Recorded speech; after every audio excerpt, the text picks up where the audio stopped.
இன்னைக்கு நம்ம ஒரு முக்கியமான வரலாற்றை பார்க்க போறோம். ஈராக்குடைய பகதாத்ல நடந்த ஒரு நிகழ்வு தான்.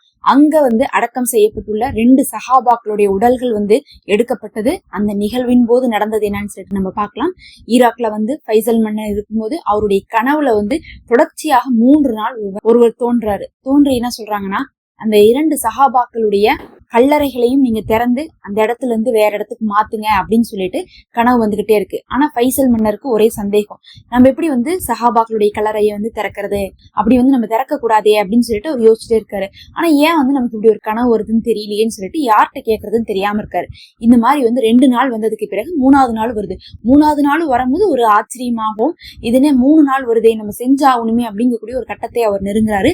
அப்பதான் அவரை அந்த நாட்டுடைய முஃப்டி பாக்குறாரு. அந்த முஃப்டி என்ன சொல்றாரு, எனக்கு இப்படி ஒரு கனவு வந்துச்சு அப்படின்னு சொல்லிட்டு மன்னரை அணுகுறாரு. அப்ப மன்னருக்கு ஒரே ஆச்சரியம், நமக்கு 3 நாளா வந்த கனவு இப்ப நேத்து முஃப்டிக்கும் வந்திருக்கு, அப்ப இது அல்லாஹுடைய ஒரு சிக்னல் தான் சொல்லிட்டு புரிஞ்சுக்கிறாரு.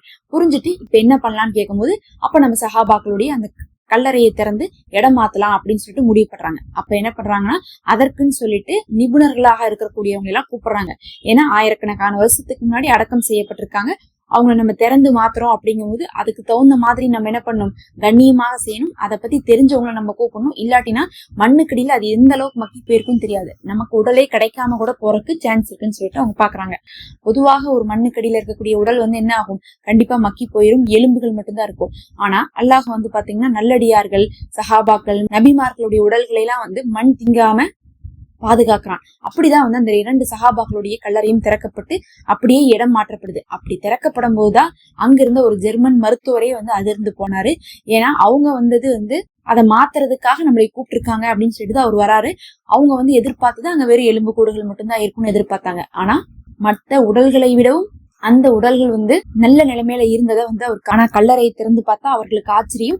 ஏதோ இப்ப இறந்து போனவங்கள அடக்கம் செய்த மாதிரி இருக்கு. அந்த உடல் எந்த நிலையிலுமே டீகம்போஸ் ஆகாம இருக்கிறத அவர் பாக்குறாரு.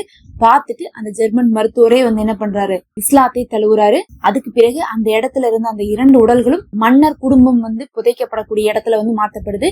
அது மாத்தின ஒரு சில தினங்கள்லயே அங்க ஒரு பெரும் வெள்ளம் அந்த இடம் முழுகி போகுது.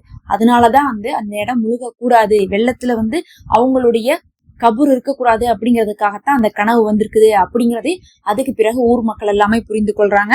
அதுலயும் அந்த 2 சஹாபாக்கள் யார் அப்படின்னு சொல்லிட்டு பார்க்கும்போது அதுல உதைஃபா அவர்கள் இருக்காங்க. நபி ஸல்லல்லாஹு அலைஹி வஸல்லம் அவருடைய அந்த அரசவை இருக்குமே, அதுல இருக்கக்கூடிய 2 முக்கியமான சஹாபாக்கள். அதுலயும் இதுல இருக்கக்கூடிய உதைஃபா அவர்கள் ரகசியத்தை பேணி காக்கக்கூடியவராக இருந்தார். அதனால நபி அவர்களே சில விஷயங்களை ரகசியமா சொல்லணும்னா இவர்கிட்டதான் சொல்லுவாங்களாமா. எந்த அளவுக்குன்னு பாத்தீங்கன்னா, அங்க ஒரு 13 நயவஞ்சகர்கள் இருந்தாங்களாமா. அப்ப அவங்க முஸ்லீமானும் தெரியாது, அவங்க மக்கத்து காஃபிர்களானும் தெரியாது.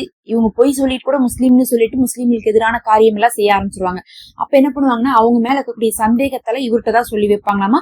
சொல்லி வச்சதுக்கு பிறகு இவர் என்ன பண்ணுவாரா, அவங்க நோட் பண்ணிட்டே இருப்பாங்களாமா. அவங்க எல்லாம் முஸ்லீம் தானா, இல்ல அவங்க ஏமாத்துறாங்களா, இஸ்லாத்துக்கு எதிராக ஏதாவது செய்யறாங்களான்னு சொல்லிட்டு இவரு தான் பாத்துட்டு இருப்பாராமா.